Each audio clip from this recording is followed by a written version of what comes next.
మంత్రి నారాయణ కామెంట్స్. జిందాల్ ప్లాంట్ను పరిశీలించడం జరిగింది. ఈ రోజు 9 నుంచి మధ్యాహ్నం వరకు అధికారులతో సమీక్ష సమావేశంలో పాల్గొంటారు. ఇతర దేశాల్లో పోల్చుకుంటే ఇక్కడ ఉన్న ప్లాంట్ మరెక్కడా లేదు. మాట్లాడండి, ఏం చేయాలో చెప్పాను. ఖచ్చితంగా దీన్ని వీలైనంత త్వరలో ఆ స్మెల్ రాకుండా అదర్ కంట్రీస్లో ఎలా ఉన్నాయో వాటిని స్టడీ చేసి యాక్చువల్గా వాళ్ళ టెక్నాలజీ ఏం వాడుతున్నారు దాన్ని యాక్చువల్గా చేస్తాం. ఎందుకంటే టోక్యోలో అయితే పెద్ద పెద్ద అపార్ట్మెంట్స్ 100 అంతస్తులు 80 అంతస్తులు ఉంటాయి, వాటి మధ్యలోనే ఉంటుంది. మేము చూసి వచ్చాం, నేను ముఖ్యమంత్రి గారు కూడా ఆ రోజు చూసి వచ్చాం. అందువల్ల వాళ్ళకు కూడా చెప్తున్నాం, అవి కూడా స్టడీ చేయండి, వాళ్ళు ఎలా చేస్తున్నారో చేస్తే ఆ విధంగా ఏదైనా మార్పులు చేర్పులు చేయండి.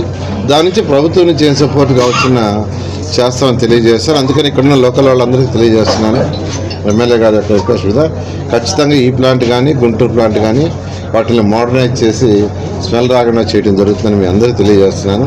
మీ అందరికీ తెలుసు, గత ప్రభుత్వం వైఎస్ఆర్సీ ప్రభుత్వంలో అన్ని వ్యవస్థలు నిర్వహణమయ్యాయి. అసలు ఎక్కడేముందో తెలియదు, ఎవరేం చేశారో తెలియదు. ఎందుకంటే ముఖ్యమంత్రి గారు ఇంట్లో కూర్చున్నారు, ఆయన బయటికి రాలా. ఎక్కడికక్కడ ఎమ్మెల్యేలు మంత్రులు వాళ్ళు స్ట్రక్చర్ చేశారు. బహుశా వాళ్ళకు కూడా తెలియదేమో. నేను అడిగాను, ఈ ప్లాంట్ ఎవరన్నా 5 సంవత్సరాలు విజిట్ చేశారంటే ఎవరు విజిట్ చేయలేదు సార్ అన్నారు. ఏ మంత్రి విజిట్ చేయలేదని. ఒక ప్లాంట్ ఇలాంటిది ఇన్నోవేటివ్గా తెచ్చినప్పుడు ఇట్లాంటి చూడాలా, స్టడీ చేయాలా, పెట్టాలా. నేనైతే యాక్చువల్గా ఫస్ట్ ఢిల్లీలో ప్లాంట్ ఉంది, 24 మెగావాట్స్ ప్రొడ్యూస్ చేస్తారు, 2000 టన్స్. ఫస్ట్ దాని మీద చూసాను, ఆ తర్వాత విదేశాల్లో చేశాను. గత ప్రభుత్వం అన్నీ వదిలేసింది. ఈరోజు నా డిపార్ట్మెంట్ తీసుకుంటే ఎక్కడే ఉందో తెలియదు. 2 నెలల నుంచి కంప్లీట్గా విజయవాడని కూర్చొని అధికారులను పిలిచి అన్ని కార్పొరేషన్లు మున్సిపాలిటీస్ రివ్యూ చేస్తూనే ఉండాలి.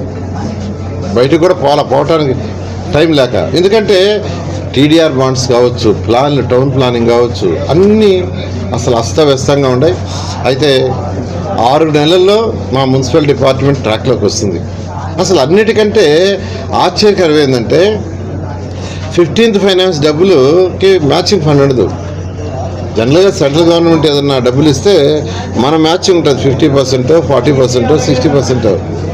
15th ఫైనాన్స్ ఉండదు. 15th ఫైనాన్స్ మనకు పర్ హెడ్ లెక్కన ఇచ్చేస్తారు, మున్సిపాలిటీస్కైనా పంచాయతీలకైనా. 2023-24 ఫస్ట్ 6 మంత్స్కి, అంటే లాస్ట్ మార్చి నుంచి సెప్టెంబర్కి 454 కోట్లు మనకు రావాల్సి ఉంటే మనకి ఇచ్చారు. వాళ్ళు 454 కోట్లు ఇచ్చారు. దాన్ని మున్సిపాలిటీస్కి ఇచ్చేస్తే, ఎవరి మున్సిపాలిటీస్కి మళ్ళా మన సెప్టెంబర్ నుంచి మార్చి దాకా 300 కోట్లు రిలీజ్ చేస్తూ ఉంటున్నారు వాళ్ళు. అది కూడా మున్సిపాలిటీస్కి ఇచ్చేస్తే ఈ మార్చి నుంచి ఈ సెప్టెంబర్ దాకా 454 కోట్లు వస్తుంది. అసలు దాన్ని కూడా వదిలేశారు. నిజంగా నాకు ఆశ్చర్యం వస్తుంది. దానికి నో మ్యాచింగ్ అంటే ఆ డబ్బుల్ని ఫస్ట్ వాళ్ళు ఇచ్చిన 454 కోట్లు డైవర్ట్ చేశారు. 454 కోట్లని లాస్ట్ మార్చి నుంచి సెప్టెంబర్ దాకా ఇచ్చిన 454 కోట్లు డైవర్ట్ చేశారు. మున్సిపాలిటీస్కి ఇవ్వాల, స్టేట్ గవర్నమెంట్ ఇవ్వాల. అందుకని వాళ్ళు సెకండ్ ఇన్స్టాల్మెంట్ ఇవ్వలేదు, ఈ ఇయర్ ఫస్ట్ ఇన్స్టాల్మెంట్ ఇలా. మన ముఖ్యమంత్రి గారికి చెప్పంగానే ఇమ్మీడియట్గా ఫైనాన్స్ డిపార్ట్మెంట్ చెప్పి 454 కోట్లు యాక్చువల్గా మున్సిపాలిటీస్ డైవర్ట్ చేశారు.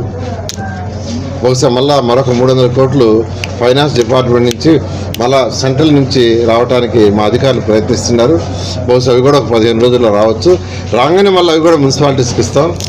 అది కూడా ఇవ్వగానే మరొక 454 కోట్లు ఈ మార్చి నుంచి ఈ సెప్టెంబర్ వరకు 15వ తేదీ వరకు కొద్దిగా సమస్య ఉంటుంది. ఎందుకంటే ఎన్జీటీ వాళ్ళు రివర్స్లో ఉండే అక్టోబర్ 15 దాకా ఈ సీజన్లో లోడకూడదని యాక్చువల్గా ఇన్స్ట్రక్షన్ ఇచ్చారు.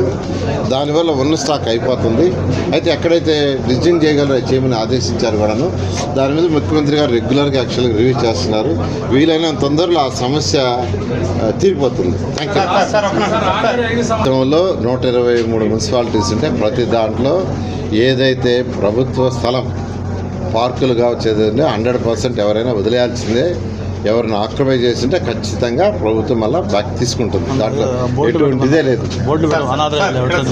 ఫర్ ఎగ్జాంపుల్ మనకు బిల్డింగ్స్ కట్టుంటే యాక్చువల్గా మీకు అందరికీ తెలుసు, బిల్డింగే ఒకటి తీసేసాం. ఎందుకంటే పార్కులు అవన్నీ పెట్టింది ఎందుకంటే అక్కడ ఉన్న ప్రజలకి వాళ్ళ యొక్క దానికోసం పెట్టాం.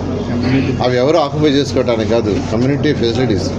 అందువల్ల ఎక్కడైనా, అందుకే మన నెల్లూరులో కూడా నేను చెప్పాను, ఎవరైనా ఆక్యుపై చేసుకొని మీరే వదిలేయండి, మేము వచ్చి కొట్టే లోపలని చెప్పాను. కాబట్టి రాష్ట్ర ప్రజలందరికీ మీ అందరు తలకు చెప్తున్నాను, ఎవరైనా ప్రభుత్వ స్థలాలు మున్సిపల్ ఏరియాలో కానీ ఆక్యుపై చేస్తుంటే మీరే వదిలేసుకోండి. పార్కు స్థలాలు కావచ్చు, లేదా ఏ స్థలాలైనా ఇలాంటి ఖచ్చితంగా ప్రభుత్వం చర్యలు తీసుకుని వాటిని ఆక్యుపై చేసుకుంటారు. ఆంధ్రాలో కూడా హైడ్రా లాంటిది వస్తుంది.